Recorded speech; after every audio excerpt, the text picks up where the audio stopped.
Welcome, everyone. Thank you so much for joining us.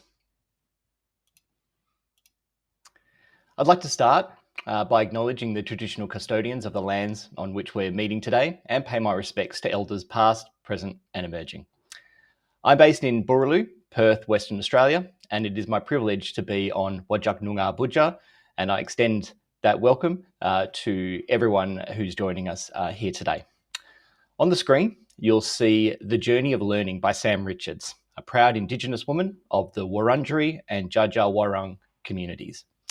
Sam's piece combines traditional Indigenous symbols with a contemporary artistic style that captures the idea of sharing knowledge and the role that we all play as both teacher and student, and it acts as a reminder that we all walk our own paths guided by lessons and wisdom passed down to us along the way. So it is fitting that we come together in the spirit of learning, teaching, and sharing lessons learned here today for this webinar.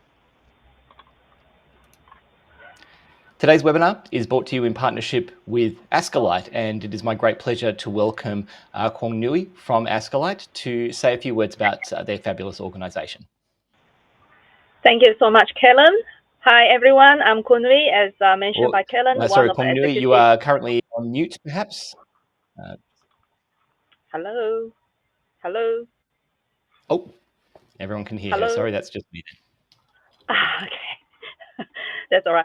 Hello, everyone. As Kellen said, I'm Kwong Nui from ASCILITE Executive, one of the executive members. I have been serving on the ASCILITE Asset for third round now. And as you can see on the slide, there are a lot of portfolios for members as well as non-members. So things like webinar like this is for all. Things like community mentoring program will only be for members.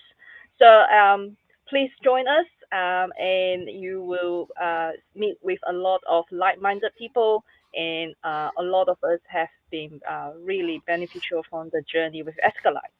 And this year, our conference will be in Adelaide. So if you haven't attended one of the ASCILITE conferences in the past, maybe this year will be an opportunity for you to come to ASCILITE. We do have newcomers program as well for those first timers. So see you in Adelaide if you're coming. Otherwise, we'll see you next time in the next annual conference. Over to you, Callum. Fantastic. Thank you so much, Kwong Nui. And I encourage everyone to make the effort, if you can, to get to Adelaide for that conference in late November, early December. It's always wonderful to go to those types of conferences, those teaching and learning conferences, to immerse yourself in the community and to be invigorated by the lessons that everyone has to share there.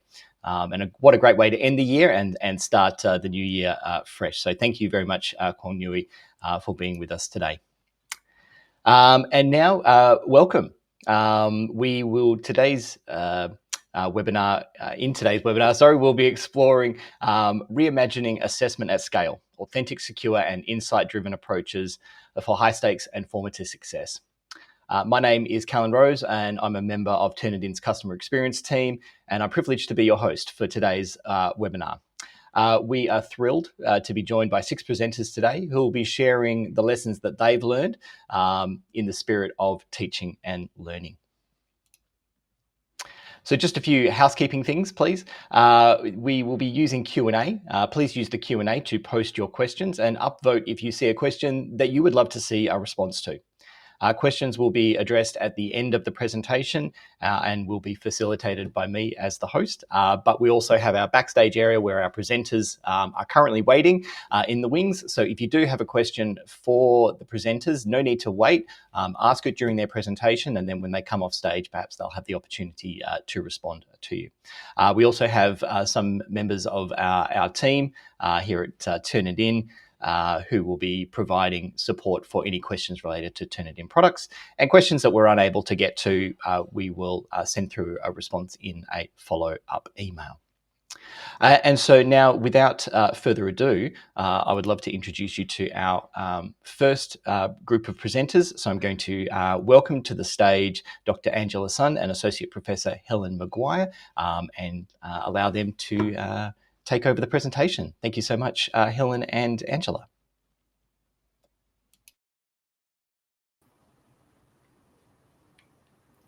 Hello everyone, my name is Angela. I am a microbiology lecturer here from Sydney Uni. Hi, and I'm Helen Maguire, and apologise for my mic. I'm an associate professor in immunology, also at Sydney. Yeah, so we are going to talk about reimagining examination from a large scale, interactive oral assessment in the age of AI. And picture this, you wake up in the morning, open your email and start answering MCQs. Wait, and then you submit your grant application draft and wait for marks to come back. Really? Not really. This is not how the real world works. And in reality, we often talk about things with our colleagues, we think aloud in the meetings, we defend and refine our ideas through dialogues. So in short, we talk about things. So Helen and I believe that interactive oral assessment, it mirrors this reality and that the students will soon step into once they start their employment. So interactive oral assessment, or IOA for short, are structured and short conversations applying knowledge to real-life scenarios. And we believe that this mirrors professional practice, assess higher-order thinking. And the most important thing is, in the reality, in the life with this age with AI, we feel like AI can help students learn, but it will not, or it cannot have the conversation for them. So it is an authentic assessment for an AI world. Great. So who are we? We are a cohort of 440 odd students. They are very medically focused, that are medical science individuals, and they have a lot of discipline knowledge, but they need to learn this art of communication for science and career health. Furthermore, we have assessment challenges for this type of student cohort because we were thinking about group work assignments, and that has a compromised integrity in this age of AI. So we wanted to think more about the assessment of outputs, not rather be able to assess the thinking, not just the outputs. So our response to handling this has been to approach an integrated oral assessment. And it captures this higher order thinking of Bloom's taxonomy. And in this respect, we are both capturing the testing of communication and through this clarifying listening, allowing us to complement interactive AI learning in terms of tools. They can prepare as they wish, and there's a fairness of scale and accessibility. Yeah, so this also aligns very well with the Texas guidance in assessment reform in the age of AI, which was published in 2023 and now being rolled out across higher education sector. And Texas Priority 1 calls for AI-ready graduate, which is inherently satisfied in IOA because students are held responsible for talking about the things that they may have learned through AI. And Priority 2 asks for trustworthy judgment, so assured learning. And this is also satisfied because we are running live assessment and with very transparent rubrics. So the bottom line is, and I guess the paradigm shift is that regardless of AI or not, we can be assured of learning. So now this is an ASCILITE cross-Turnitin webinar. So we wanted to focus a little bit more on the implementation. So we'll be spending some time talking about the implementation technology and logistics. So hopefully you'll be able to incorporate this into your own context. So we did need to sit with some learning objectives and design, and this was happening 2 to 3 months before we actually started the teaching. So our considerations were this idea of the content we needed to get across, how to apply it, and how to implement it.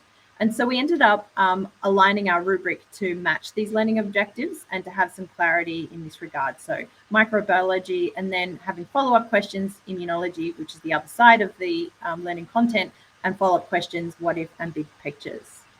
So this allowed us to really think about the major content that needed to be covered in the course at this point, and also building it into scenarios, so that authenticity aspect.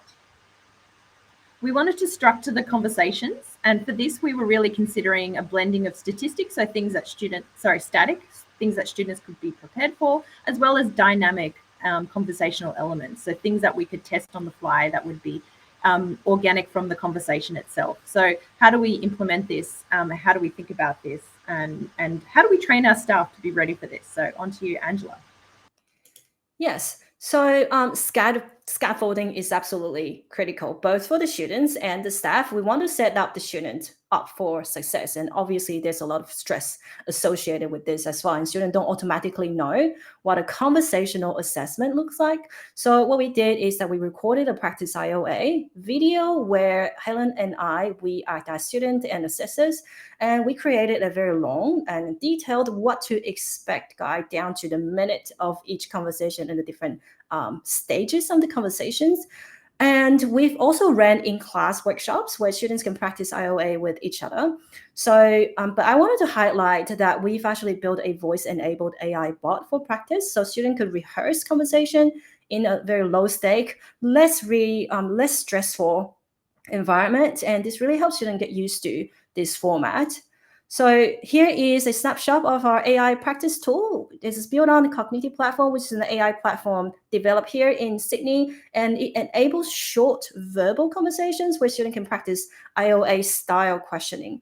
And the beauty of this is that if you look closely, thinking actually becomes visible. First of all, you can see that this conversation is actually from somebody who's talking. So you can see that students were saying, so you can see that this is them actually trying to verbalize what they know.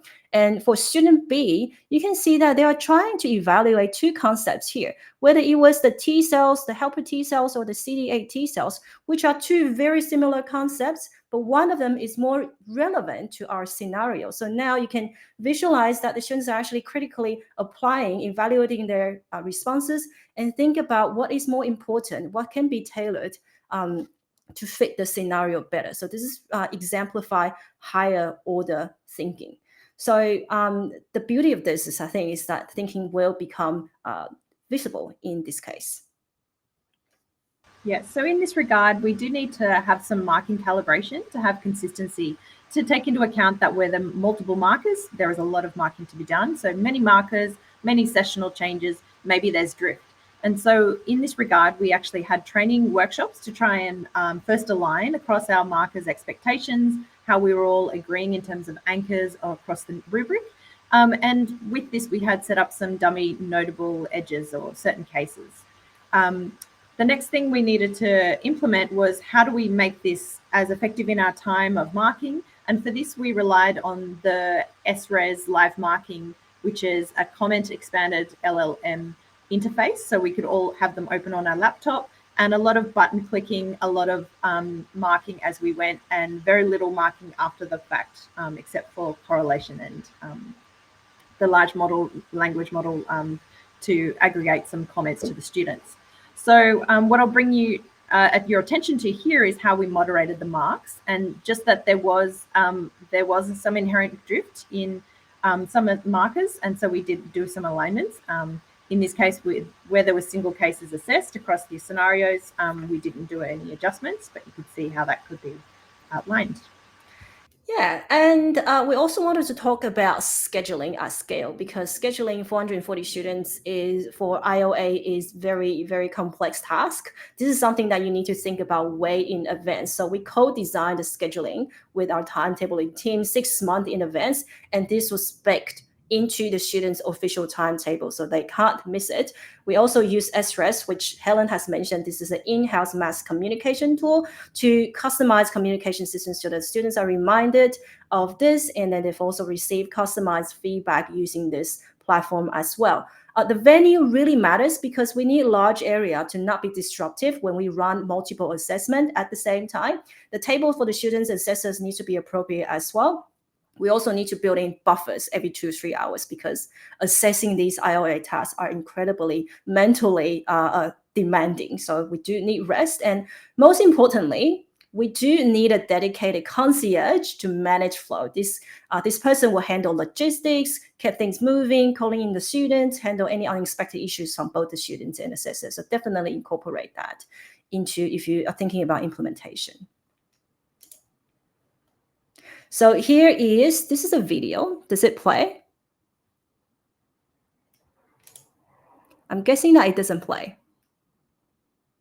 All right, so if it doesn't play, this is actually a panning out of the settings. You can see that we have a very large room here. We have me sitting with one of the students. If the video will pan out to the other side of the rooms, where you can see that the other tables were also sitting across different side of the room, very far from each other, so it's not disruptive.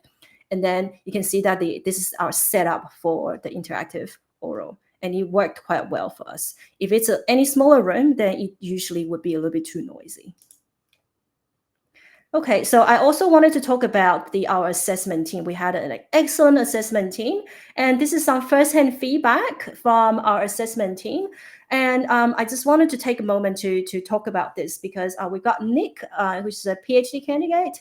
He noted that this provides interview-like experiences and encouraged deeper studying beyond rote learning, which is what we are aiming for. And Mireille, who has just submitted her PhD, yay! So she found that well-prepared students generally enjoy the discussion content, and as assessors, we actually also enjoy seeing this happening in real time as well. So it's a fulfilling experiences for both of us. Lauren's a postdoc fellow, and Lauren value how the adaptable format let her adjust the follow-up complexity. So it's very adaptable. You can follow up, you can seek clarification.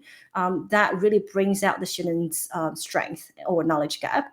Rachel emphasizes on being familiar with the rubric beforehand, meaning that she can give students full attention. So this is something that's very important for the assessor and unit coordinator to note as well, and that the students really respond well to people who's paying full attention to them. Iris called it an excellent format and highly engaging. This allows the students to thoroughly interact with the content while practicing scientific communication. So I think the recurrent theme that is obvious very obvious here is that IOA is engaging for everybody involved. Obviously, there will be some stress, but they are not just better assessment, they're also a better teaching moment as well. Yes. And so from the student point of view, of course, we're still seeking feedback because we're still assessing these students. But it is noteworthy to say some highlights. So common things, again, small noisy rooms are not as well, they can't be handled. There's too much mental load on the students as well as the assessors.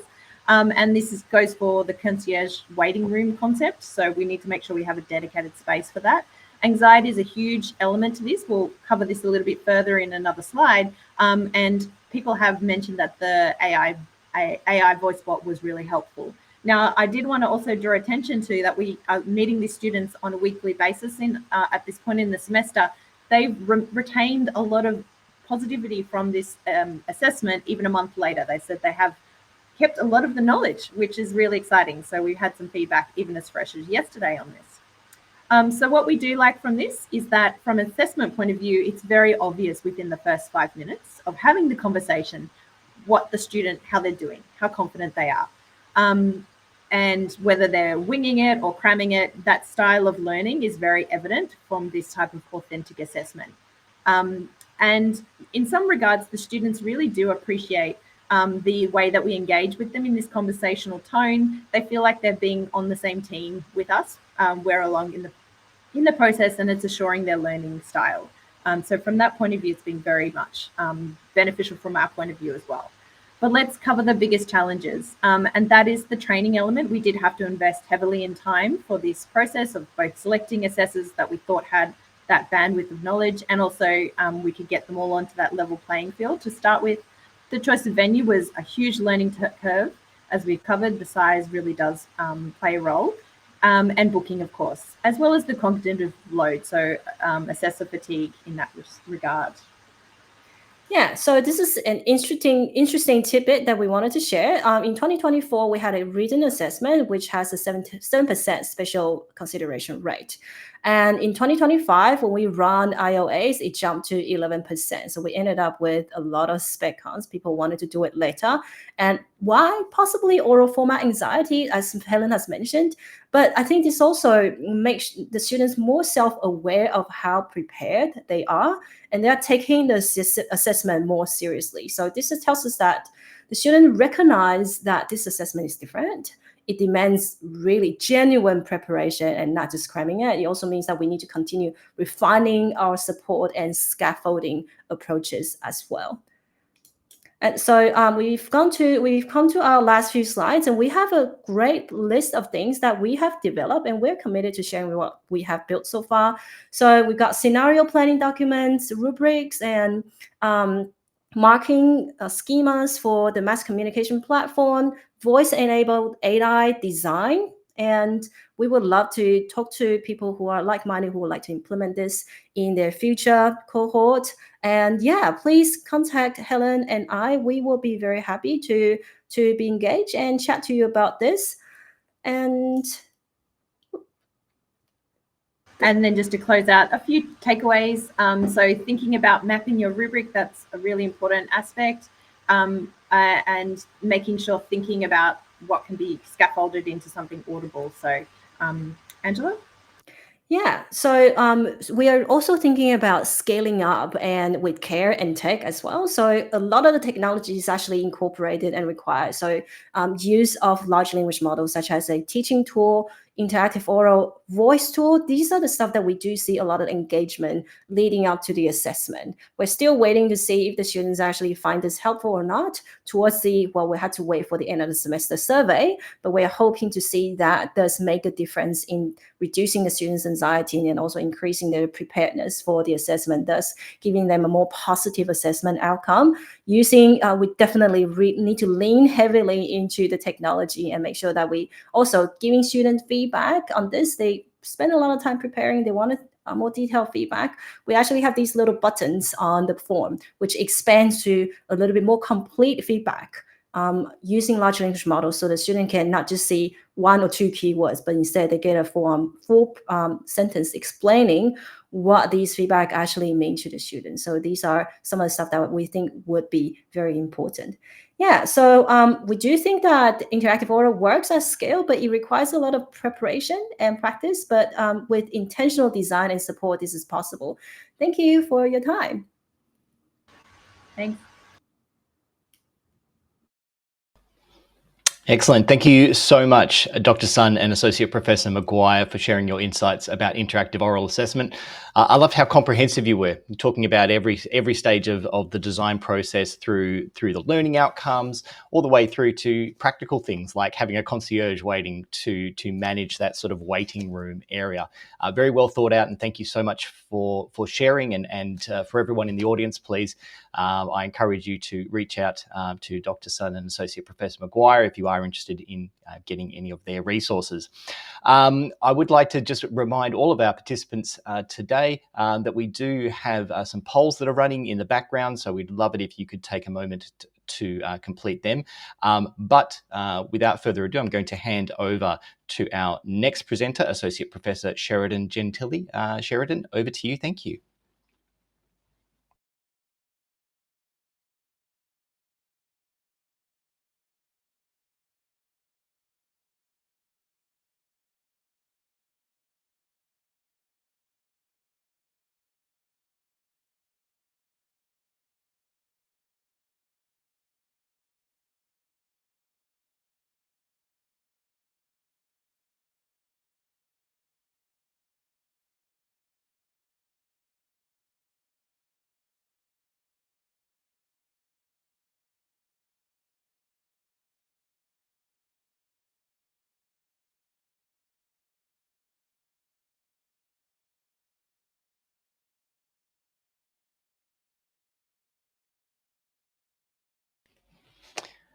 Hi, sorry, just jumping in here. Sorry to interrupt, Sheridan. I'm on mute.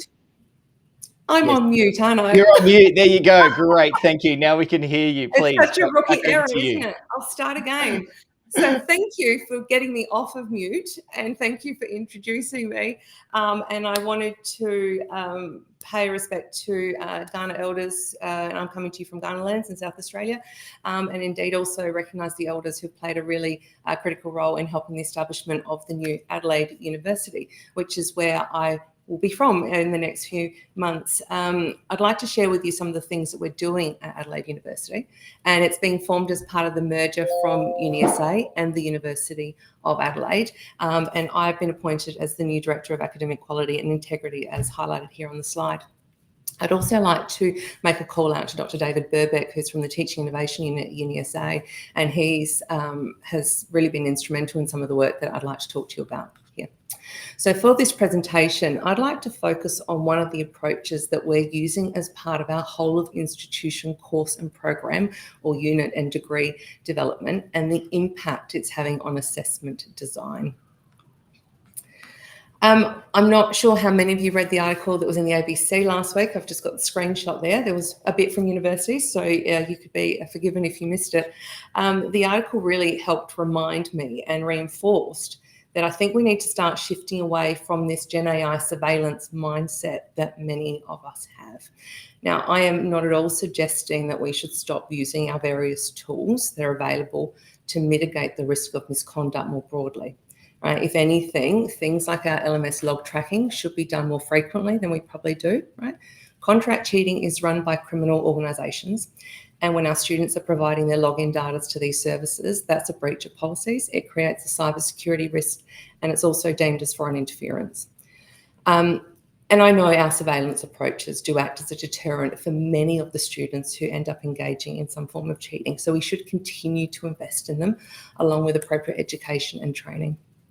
What I am suggesting, however, is that we need to shift away from the mindset that is about looking for Gen AI red flags or creating assessments to catch our students cheating.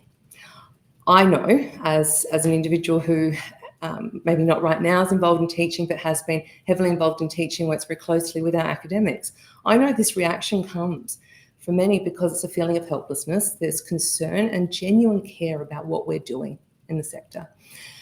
But things like adding white font to PDFs that are given to students that instruct our language models like ChatGPT to add incorrect information to a student's output so we can catch them cheating is not okay. That is entrapment, right? These approaches simply create distrust and do nothing to effectively tackle cheating and support student learning, right? We should be working with our students. Now, because students complete the assessments, we often put the blame on the students or responsibility on them for their poor assessment practices. Kath Ellis recently put in a LinkedIn post, teaching and learning goes both ways. We're responsible for the curriculum. We're responsible for the assessment. Therefore, we need to take a level of responsibility for those poor assessment practices, right? Ultimately, we can't control what a student does, but we create the learning environment that allows those practices to occur. So trust is essential. It's about honesty, credibility, and reliability. When we start creating and delivering assessments that are designed to trick our students, how do we expect them to trust us? How do we expect society to trust us? And how do we support our students to become professionals that our future workforce needs? We need to start moving away from the reliance on specific types of assessments due to our concerns associated with Gen AI, which is the main one that I hear about. Unfortunately, I'm not hearing enough about contract cheating at the moment that we should still be talking about. We are seeing a reliance on assessment types like multiple choice quizzes. Sometimes they're invigilated. We're seeing increased BIVAs or oral assessments. We're seeing increased examinations and even seeing written assessments occurring now in classes because staff are worried about students cheating.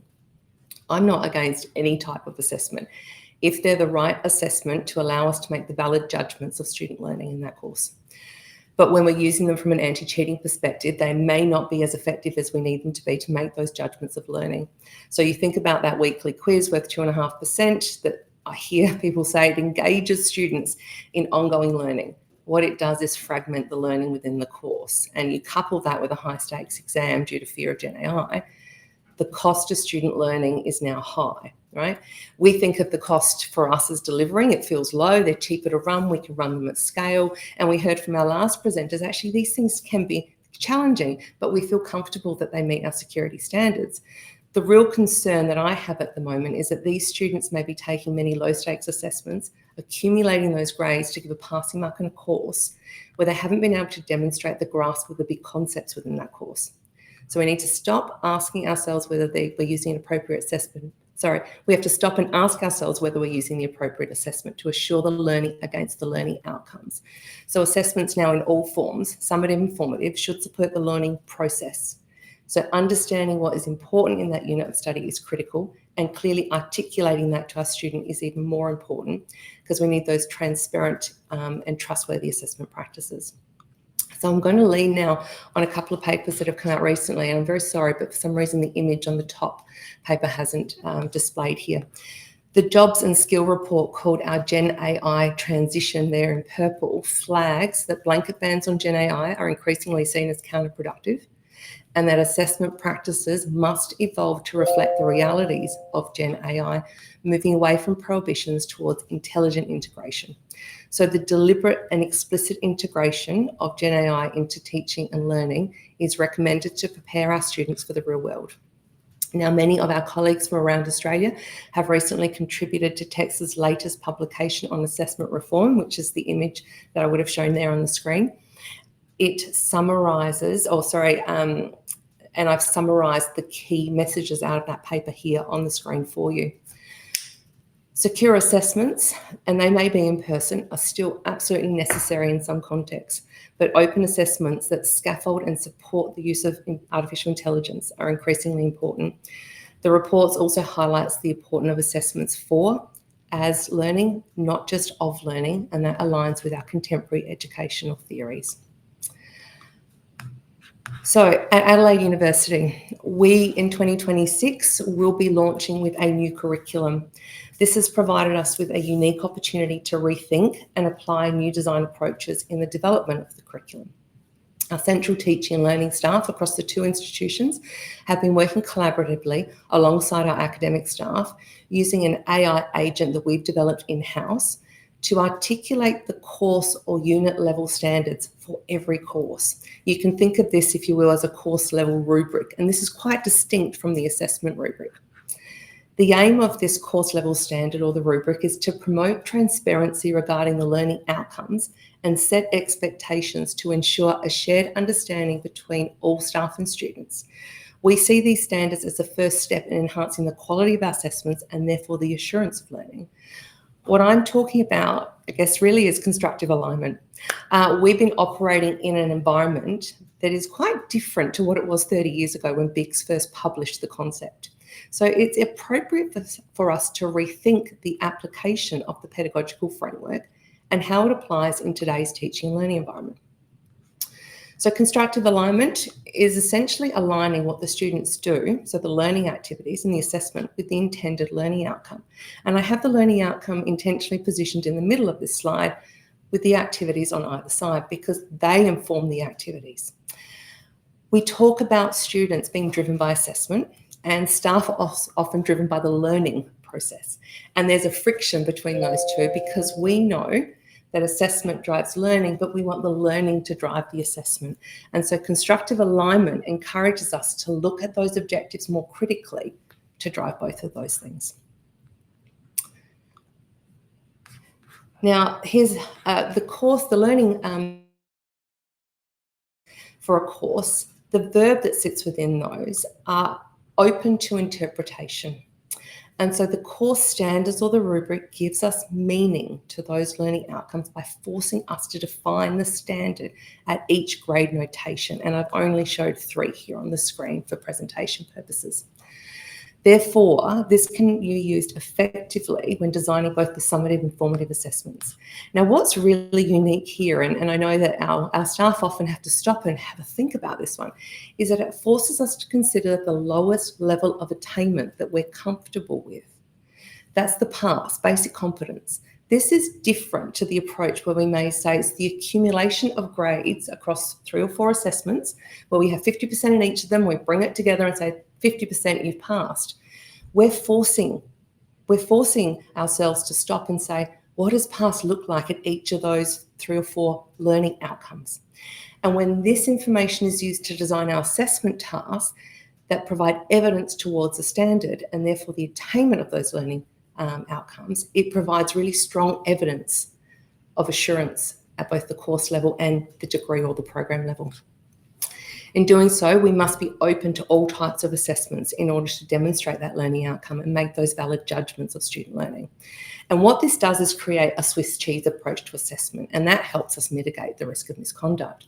It also nicely supports universal design for learning, And the bit I like the most is that it helps us understand where secure assessments need to happen at the course level, but also now at the program level if we take a step back. And this aligns really nicely with TEDx's most recent paper that I referenced earlier. So let's have a look at one of our course level rubrics. I've just flagged, I'll put up on the screen, one learning outcome from a course that's been under development, and it's to identify and discuss the characteristics and challenges of managing the service firms in a modern world, including social and cultural implications. If you start at the middle, the past characteristic requires a student, and look at the words here, to mention the characteristics, to outline where there's relevant social constructs, or to outline. This is quite distinct from the high distinction that talks about deep reflection and creating and developing or generating. Now, I'd like to call out on this slide the fail, because the fail is really important. This is the standard at which you say, actually, this student doesn't meet competence to move forward. But even more importantly, we must think about the fail criteria, because that also means, or we use that to say this student has demonstrated enough to have a supplementary assessment or a second opportunity in this course. So the learning outcomes, along with others that we had for this course, we used to articulate or to design the assessment that comes together to demonstrate those outcomes. And you can see the summative assessment here on the left-hand side that talks about practical case studies, using relevant theories and presenting their analysis, and the learning activities that are scaffolded throughout the course help the student engage in learning around market theories, case studies, but also collaborative learning. And if collaborative learning is an important part of the student learning, then it must be articulated in those learning outcomes. And in this case, there was another learning outcome that highlighted this as a requirement in the course. So to wrap up on my final slide, which I know the presenters backstage will be happy about, we do need to continue to offer a range of assessment approaches, which include programmatic approaches to assessment, so not just the course level. This includes using Gen I where appropriate, and support our students to develop the digital literacy skills required to use it in their course, but also in their enter the workforce. And if we are being explicit about that, then they need to be reflected in the learning outcomes. To do this well, we have to invest in our staff, right? We need to have educators, have to have ongoing professional development to stay current with the technological advances. Our institutions need to continue to invest in the technology. And only then will we start to see the flow-on effect in terms of teaching, learning, and our assessment practices. So to wrap up now, I'd like to acknowledge all of the colleagues I have in the Teaching Innovation Unit here at UniSA, and also the Learning and Enhancement Innovation Unit at the University of Adelaide. Particular call out, as I mentioned earlier, to David Burbeck from UniSA, but also to Dr. Antonella Strambi, who's also in the Teaching Innovation Unit at UniSA. Thank you very much. I'll hand back over to the team. Thank you so much, Sheridan. That was really, really wonderful and insightful to hear about the work that you're doing to foster transparency and trust between teachers and students. But I also really love the way that you were talking about the sort of the holistic approach to the design of assessment and curriculum, and in particular the way that you use the a question-based model to help design those course level learning outcomes. I'm sure that generates a lot of discussion in amongst colleagues about what the standard is and how best to go about it. So before we move on to our next presenters, we've just got some information for you about some Turnitin solutions and how they support secure high stakes and formative assessments at scale. So if we can please roll that video.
And now with that, I would like to welcome our final presenters for today's webinar. So please join me in welcoming Michelle Edgley, Claudia Barbosa, and Shannon Tyrell to the stage. Thank you.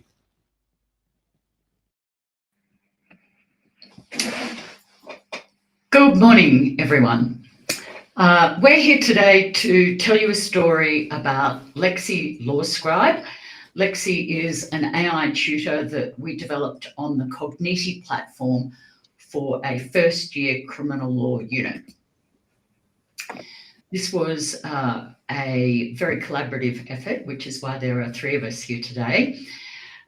So at the time that this project was initiated, I was the unit coordinator of criminal law and also the innovation coordinator for the law school.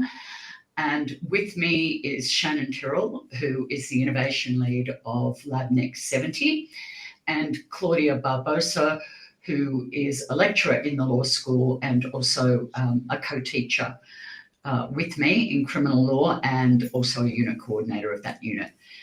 So first, I'm going to outline the challenges that we had in that unit, which is why we developed Lexi Law Scribe. And then Shannon will take you through the technical design and development aspects, and then Claudia will walk you through the data. Because a key feature of the Turnitin platform, which was very worthwhile for us, was that it saves all of the chat logs. And that means it creates this rich and fascinating data source about how the students are actually using this tool. So to understand why we needed Lexi, you need to understand our students, because here at UNE we have a really unique cohort. So we don't have the typical school leaver cohort that most universities have. In the law school, the median age of our students is 38. And it's also a very diverse cohort. We have a lot of students coming from equity groups. And another thing about our university, more than 95% of our students are studying online. Now, the criminal law unit is an entry-level unit at UNE. Many of our students are coming to us through open access pathways. And the significance of that is that they come into this unit with absolutely no previous university study and often without an ATAR, possibly because they never finished high school. So the single biggest challenge we faced was engagement. And that lack of engagement was revealed every trimester with the results in the first major assignment. That assignment was worth 40% of their unit grades, and unfortunately it had a really high, stubbornly high failure rate. In the trimester prior to introducing Lexi, that assignment had a failure rate of 27%. We had tried for years to bring it down, but it just wouldn't budge. And we understood that the problem was around engagement, because when we were looking at the teaching analytics, there are recorded lectures, the rates of lecture views were poor, and despite our best efforts, only a small minority, maybe 10 to 15% of students would come to the online tutorials. We tried all kinds of scheduling things to get them to attend, but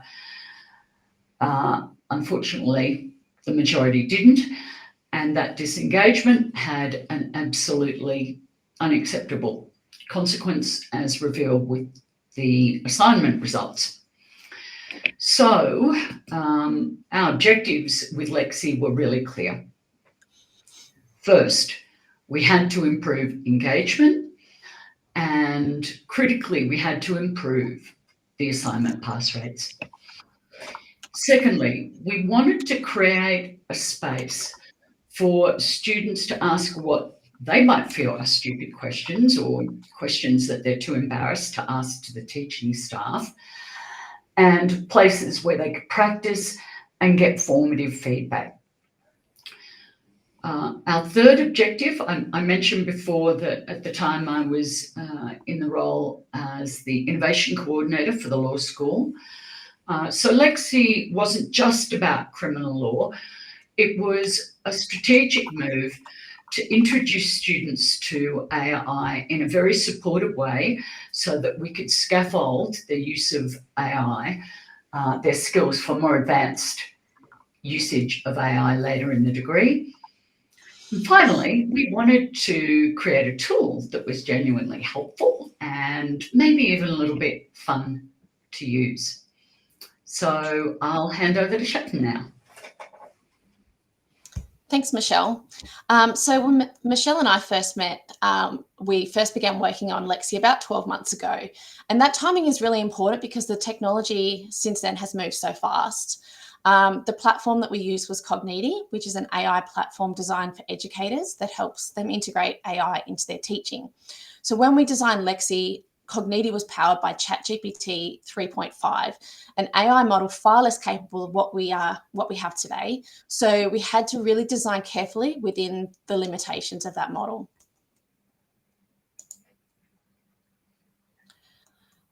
So when Michelle and I met, Michelle spoke to me about the objectives and what she was trying to achieve and provided me with some key resources. This helped me frame the scope of the bot. Michelle not only provided the legal content but the assistant needed to draw from, but also the type of guidance and support she wanted students to experience when using it. It was clear from the outset that this wasn't just a technical experiment. This is something that could really directly affect student submissions and grades, so we had to get it right. So after the meeting, I began building Lexi. I created some instructions and added all of the resources that Michelle had provided me, thinking that this might be the best approach. But I quickly ran into some issues. Upon initial testing, the AI couldn't handle large amounts of data and the platform kept timing out. So I refined the design. I reduced the resource base to exactly what students needed, targeted materials on legal writing and the Law 162 assignment. That focus was critical and it made the bot more reliable and consistent. From there, it was all about shaping the outputs. I experimented with role instructions, so defining Lexi as a tutor, not an answer giver, tone guidance to be supportive but professional, and step-by-step scaffolding. Instead of asking the AI to fix student writing, I trained it to highlight strengths, point out areas for improvement, and suggest possible next steps, always encouraging students to rework their own drafts. Some of the specific prompt strategies I included were things like few-shot prompting, so giving worked examples for the AI to model, markdown formatting for clear structure, and embedded core resources directly into the prompt, such as AGLC4 rules and heading structures. I also anchored Lexi's persona as a supportive Australian legal tutor and built an instruction hierarchy where non-negotiable rules sat above everything else. Within that hierarchy, I embedded the guardrails. Lexi would never summarise, paraphrase, or complete student work. Instead, she guided students towards better writing while protecting academic integrity. Of course, prompting was also where I faced some of the biggest challenges. I had to ensure Lexi consistently produced outputs in Australian English and always within an Australian and New South Wales law context. Another challenge was eliminating Lexi's tendency to generate content when we asked her to rewrite or draft sections in testing. This required repeated reinforcement of the integrity guardrails. Finally, formatting was a recurring issue, particularly around referencing a line to AGLC4. Making sure Lexi provided suggestions in the exact style required careful prompting and many iterations. Then came further testing. As I'm not a legal expert, I relied heavily on Michelle and Claudia's feedback to test and refine each iteration. It was a constant cycle of testing, tweaking, retesting until we closed the gaps and created something robust enough for deployment. Implementation was the next step. Lexi was integrated directly into the Moodle unit site with clear usage instructions for students. Each interaction was logged with Incogniti, which allowed monitoring unexpected behaviours and to see how students were engaging with Lexi. The logs provided both qualitative insights, such as the types of questions students were asking, and quantitative data, like how often Lexi was being used. This monitoring was essential to make sure the system remained safe, reliable, and genuinely supportive of student learning. For me, this project showed how careful AI design can uphold academic integrity while genuinely supporting student learning. With the design in place and ready for student use, the exciting part was seeing the impact it had. And that's where I'll hand over to Claudia to share the results. Thank you, Shannon. Thank you. Okay, we're now going to have a look at Lexi in action, the ways in which she was used by the students, how she performed, and the outcome. Lexi has been used in 2 trimesters thus far, so the following data is based on those 2 trimesters. As our data will demonstrate, Lexi is used heavily for assessment support. In particular, the main areas where students sought Lexi's assistance are structure and formatting, confirmation of content understanding, and referencing. The criminal law assignment question usually requires multiple issues to be addressed, so understandably, students struggle with how to separate those issues while ensuring they maintained the expected structural framework. With anywhere from 150 to 200 students enrolled in the one unit, it is difficult for the lecturer to assist with assignment draft checking. This is where Lexi stepped in. She was able to guide students by not only answering any direct questions, but also by providing a draft checking service. Students could paste draft versions of their assignment into Lexi, and Lexi identified strengths and areas for improvement and advise on the next steps that could be taken towards that improvement. Lexi was specifically programmed to be encouraging and supportive. So as you can see, Lexi doesn't just tell the students what to do. She recognises effort, praises for what has been done well, and encourages students to continue seeking assistance. She also provides responses in a manner that students can readily understand. One student noted Lexi's responses were well structured and clear, providing detailed insight into where changes could be made to ensure clarity and that arguments are relevant. Another student noted Lexi gave very quick and clear answers, which was helpful and effective for quickly reminding me of rules I had forgotten. Apologies, went too far. All right, this graph demonstrates how Lexi was used. Substantive law principles was the most common theme. Students frequently sought clarification on key criminal law concepts, which indicates Lexi is being treated as a legal knowledge aid. The second most prominent usage was assignment structuring and writing. Many students use Lexi for advice on organising answers, structuring responses, and improving introductions or conclusions, which aligns with Lexi's intended pedagogical purpose. Lexi was also used to provide case law details, with interactions often focused on the meaning or use of case law. Students wanted help situating cases within their analysis. Additionally, students asked about AGLC4 compliance, which is the referencing style used in law, citation formats, and writing mechanics. This shows Lexi's value as a writing assistant. Lastly, there were some miscellaneous conversations, which were questions outside of Lexi's designed scope, ranging from tangential law-related queries to exploratory prompts, and some, but minimal, questions about other law units, which suggests that students perceive Lexi as potentially generalisable. One student noted, I have used Lexi for lots of small questions that can easily allow you to get sidetracked down the wrong path if you do not find a quick, concise answer. This is extremely helpful for staying on track and producing high quality work. Daily conversation volume highlights engagement spikes relative to the assignment due date window, which was the 20th of April. There are a few minor peaks prior, which may be useful for identifying areas in the curriculum requiring further clarification.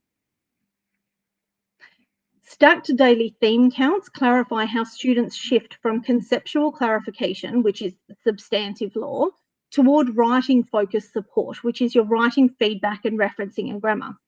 The writing to law ratio is a compact indicator of whether activity near the deadline emphasised drafting feedback versus doctrine checking. Initiations clustered around 1 a.m. and 8 a.m, with majority of usage occurring from 10 p.m. until 10 a.m, which demonstrates to students leveraging the 24/7 assistance advantage provided by Lexi. Data relating to student outcomes indicate an increase in assessment and overall performance. In the trimester prior to Lexi's introduction, the average assignment mark was 23.2 out of 40, with, as Michelle indicated, a failure rate of 27.2%. In the 2 subsequent trimesters, average marks rose to 24.1 out of 40 and then 24.9 out of 40, while the failure rate dropped to 22% and then to 15.6%. The initial data shows a clear positive impact on both the student learning process and the final outcomes. I'm now going to hand back to Michelle to wrap up. Thanks, Claudia. Really, I think that's just about it. We concluded that the project was a success. We can't attribute causation of the fantastic results with the improvement in assignment marks. We can't claim that was completely the result of this new tool, but as one tool in a suite of really concerted measures to improve assessment marks, we think it was a great success, and we have a paper coming out on it early next year, so please keep your eye out for that. Thanks.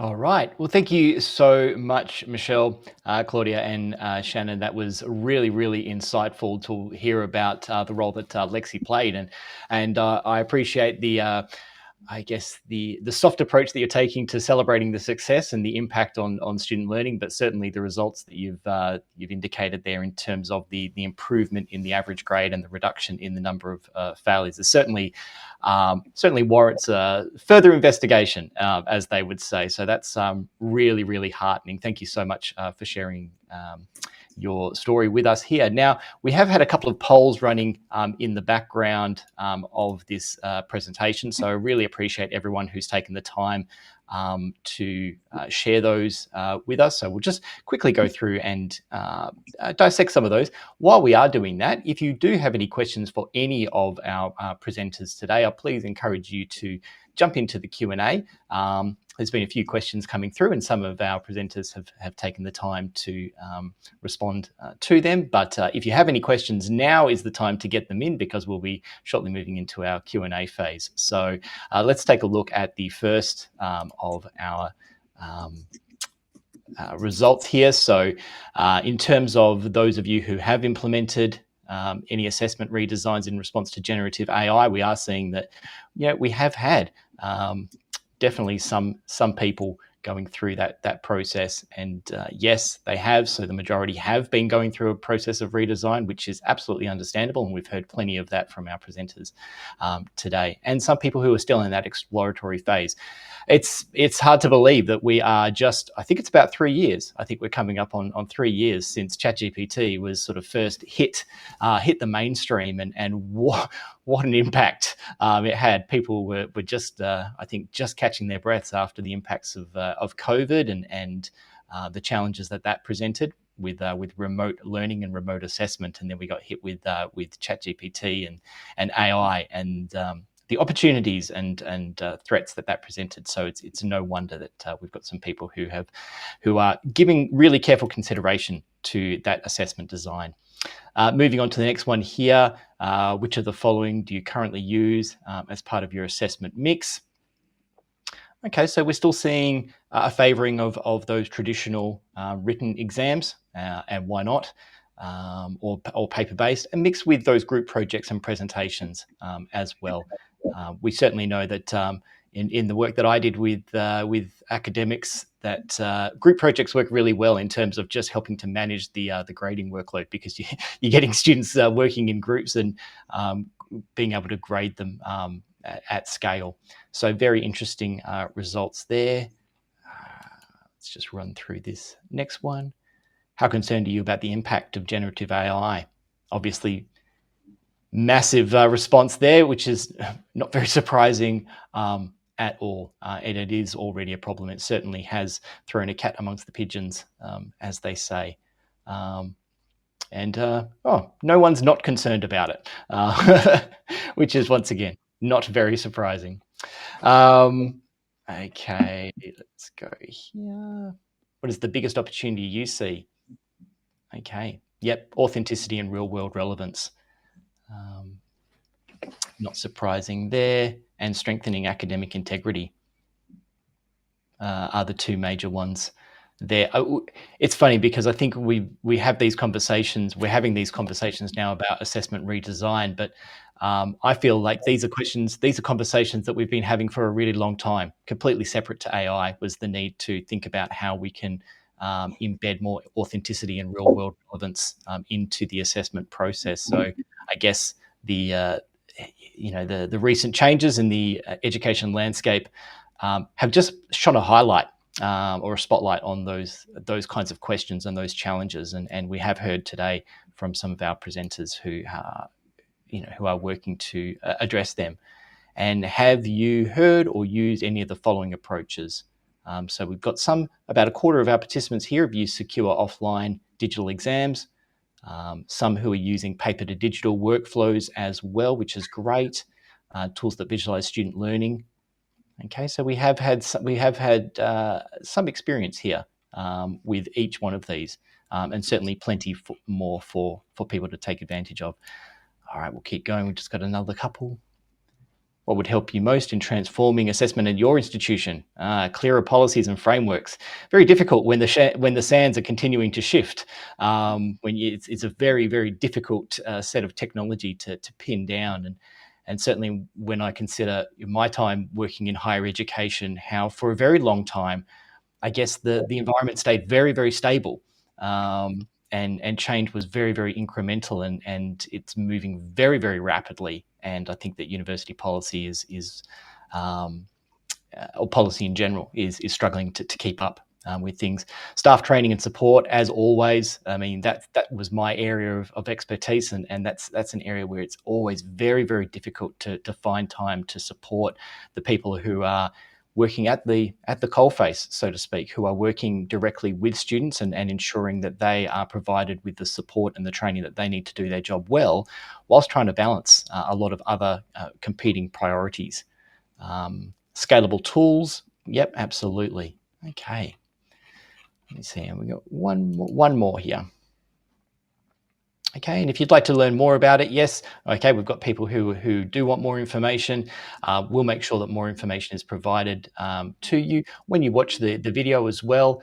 The contact details of the presenters were shared, and some of them have openly welcomed people to reach out to them and discuss their work further. And of course, if from the Turnitin perspective, we're always welcome those conversations as well. So thanks to everyone who's taken some time to have a look and complete that poll and to share their thoughts. Greatly appreciated. Now we do have our presenters on the screen, so I'm just going to have a quick look through the Q&A to see if that's updated since I've been running through things. Okay, let's have a quick look. Sorry, it's a bit hard to see everything that's happening here and to go through and have a look and see which questions have been answered and have not. Let me see if I can find ones that have not been answered yet.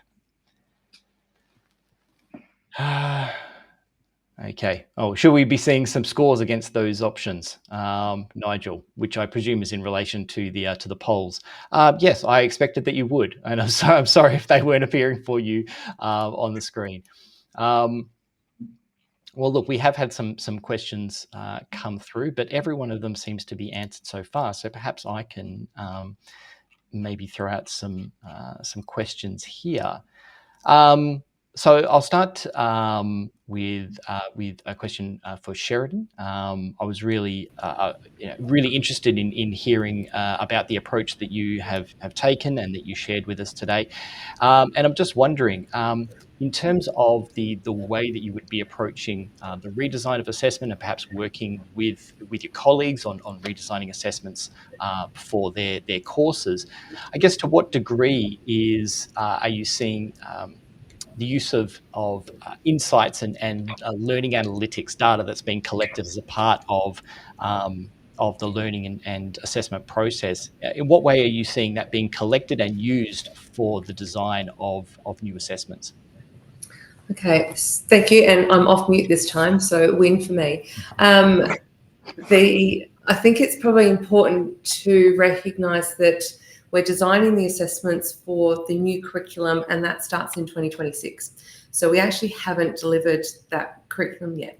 If I now look back at the approach that we've had at UniSA for quite some time, we've embarked on quite a large journey around authentic assessment a number of years ago.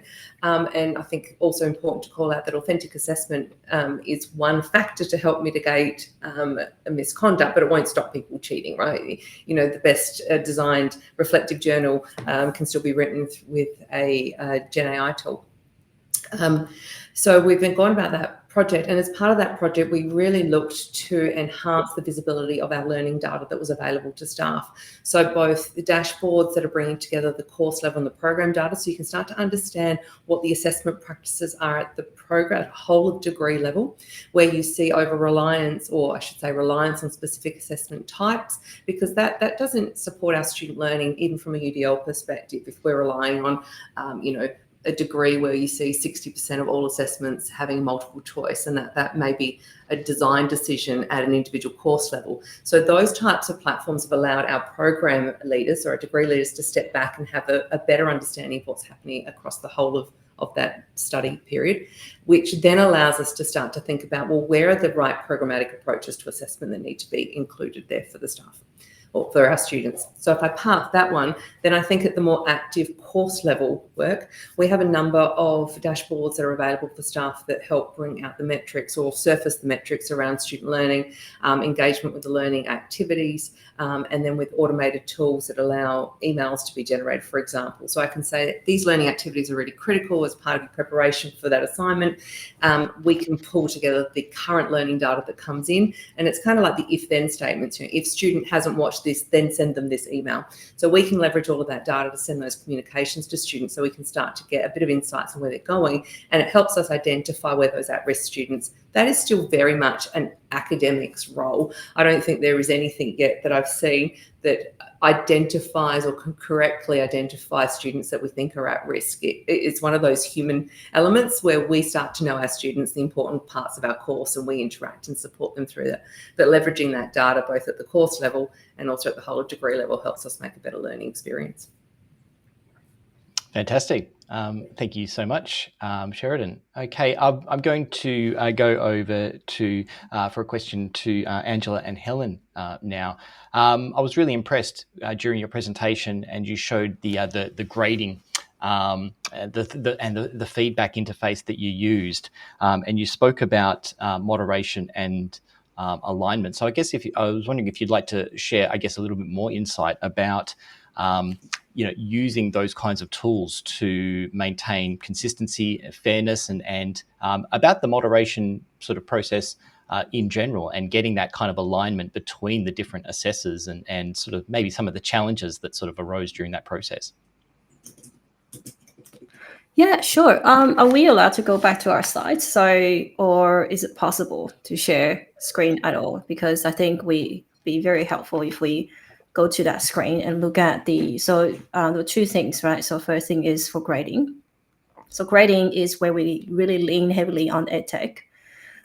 During the interactive oral assessment, the mental load for the assessor is very high. You need to focus 100% on the students, and then you need to also think of questions that can further extend their response, and nuance question that can further, I guess, build on their knowledge, or maybe reveal knowledge gap as well. So that leaves very, very little time to actually mark or write feedback. So what we had is sliders for marking, so it's really easy. So I think very much like what Turnitin does for the grade scope, you have sliders. And what we really wanted to do is also to give students more targeted feedback. So we have these little buttons that were pre-designed or pre-formed. We think of the stuff that the student might hit or might miss. So these come as 1 or 2 word buttons. And the assessor needs to be familiarized with this setup. So during the assessment, you listen to the conversation, you can click on this button. Some of these are positive buttons, some of these are that the students hasn't touched on. So these buttons now, will go into a huge Excel spreadsheet. So what happens in the back end? Thank you. So we go. Yeah, thank you. So if we want to go to, so what happens at the back end is we take this button. Okay, so in here, the word is not really easily seen, but we can say that this concept has been talked about. That concept hasn't been covered in full. So this can then be used via large language model. So such as ChatGPT or other stuff, we have our in-house large language model that will not be exposed to any outside sources. So this will then be expanded into a paragraph and say, the student, your assessor feel like you've covered this particular concept, but can further elaborate on this other concept. So the thing that what the assessor need to do is actually not a lot, well, aside from having to have a conversation. We've also had these brain dump and text boxes at the beginning. We've only had the first few rows. So this is for the assessor to quickly jot down what the student has said, anything that they have noted, behavioral notes, any signs of anxiety. This is also a way for where we can go back. If there's an appeal, if the students talked about this and wrote to us about this, we can then come back to these and say, well, was the student very anxious? We can then look at the recording and determine whether we wanted to reach out to the students for a reassessment for accommodations, and we'll reach out to them as well. So I think this is where technology can really come in and help make this a feasible tool for if you have more than 400 students in your unit. This makes it a lot easier. And then we had to really make everything very snappy, especially the assessment. Going to the moderation process. So I just want to, this is only one thing. So we actually use R and statistical model to figure out whether one assessor is perhaps drifting over. We assess students over the course of 2 weeks. Is assessor drifting up? Is assessor drifting down? We have those drifting data as well.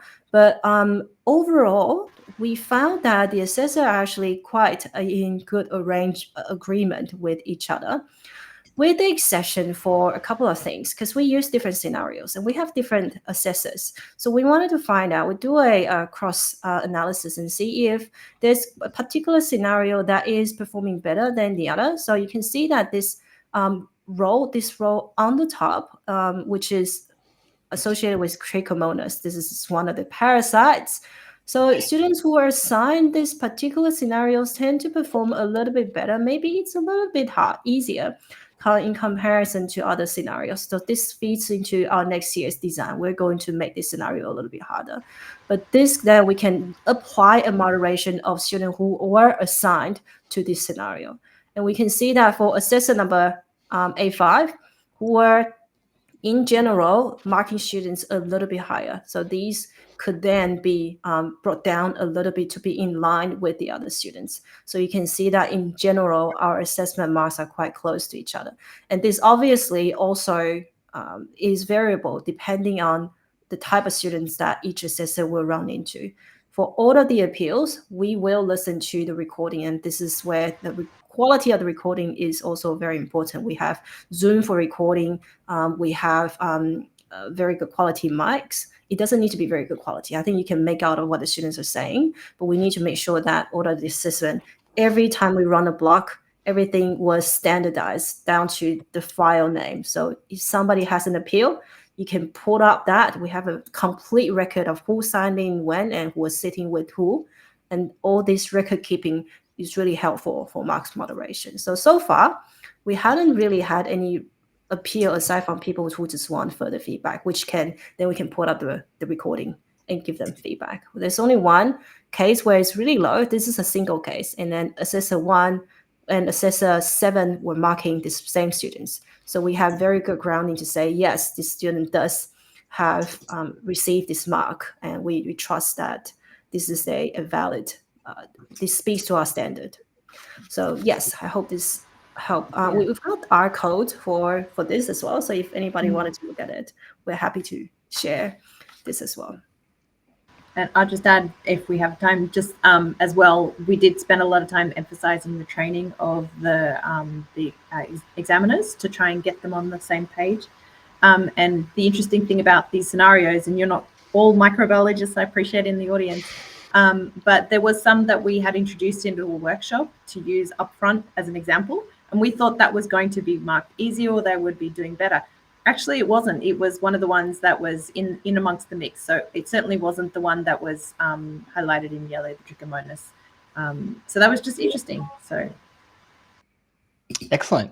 Thank you so much for those insights. It's great to hear that going into this assessment, obviously the assessors have a fairly good idea of maybe what the main issues are going to be and what the main pieces of feedback are going to be, just because they're experienced educators. So being able to, I guess, have those comments ready to deploy makes things much more efficient. And the fact that they were able to provide that feedback during the assessment process, rather than listening to the listening to the student and then having to go through and provide feedback, which obviously then sort of blows out the sort of the grading and feedback time, just makes things much more efficient. And it sounds like students are still receiving very high quality and thoughtful feedback. And it's interesting as well that you note about the way that you're then analysing the results to inform the design or tweaking of those. And I guess that highlights the importance of having that assessment data available to you to help in terms of thinking about the way that we're designing assessments and keeping things fair when students are meant to be receiving different scenarios, but of equal difficulty, I guess. So thank you, Angela and Helen, for your insights there. I think final question is, I'm going to throw this one over to Michelle and Claudia and to Shannon as well. You spoke to us today about the development of Lexi as a sort of an AI tutor as such for law students. I'm curious to know, you noted the impact that had, or that you know that was evident in the changes of the grading curve, the way that students were performing in the unit. I'm curious to know or get you to think about how you think that assessment might be redesigned now that this sort of AI support has been enabled or made available to some of these students. Do you think that the assessments themselves will be redesigned, or that will shift the goalposts slightly as a result of having something like Lexi available to students to support them? If I can possibly take that, law is an accredited degree, and because of the rules of our accrediting agency, we already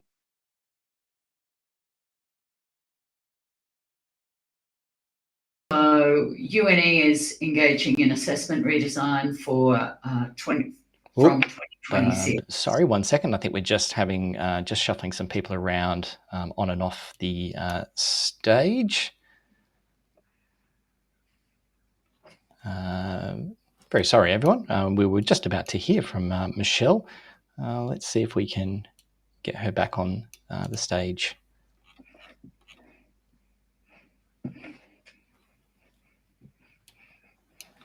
From my end, it looks like I am on the stage.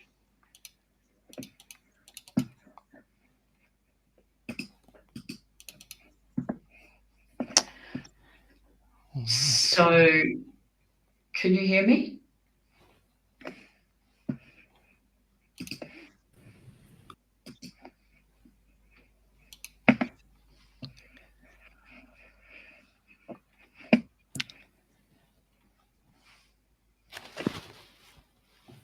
feel like it's a case of computer said no.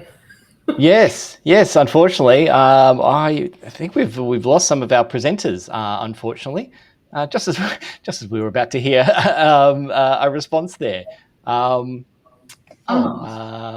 right, we might just give them another moment to see if perhaps they can rejoin. I can't see that they are part. Michelle is on stage. Yes, I am on stage. Can you hear me?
Can you hear me now?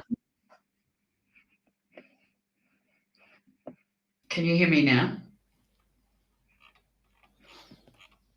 Hello?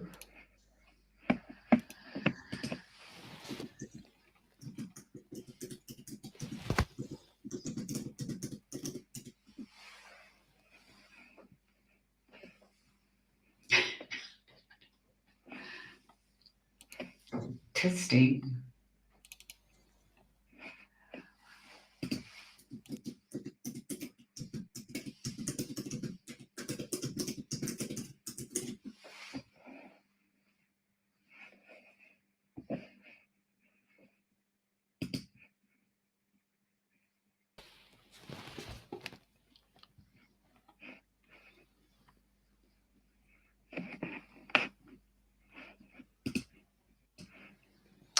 Yeah, I'm really sorry. We seem to have lost Michelle and Claudia. I can't see them on screen, but Shannon, we still have you on screen. So not wanting to put you on the spot. I guess is there anything you'd like to say on behalf of your team today? I'm not a teaching staff member, so I don't have that academic knowledge of how law works. So I can't really answer the question. I think from the comments, some of the audience can hear Michelle. Is that correct? I'm not sure if you can see that. Okay, well, I'm just going to. No, I'm not sure what's happened. I think that we've lost Claudia and Michelle, unfortunately. Yeah. Okay. Okay. Just having Michelle send me a message at the moment, but yeah, I'm sorry, I can't talk to any of the details in regards to the law degree and how it all works.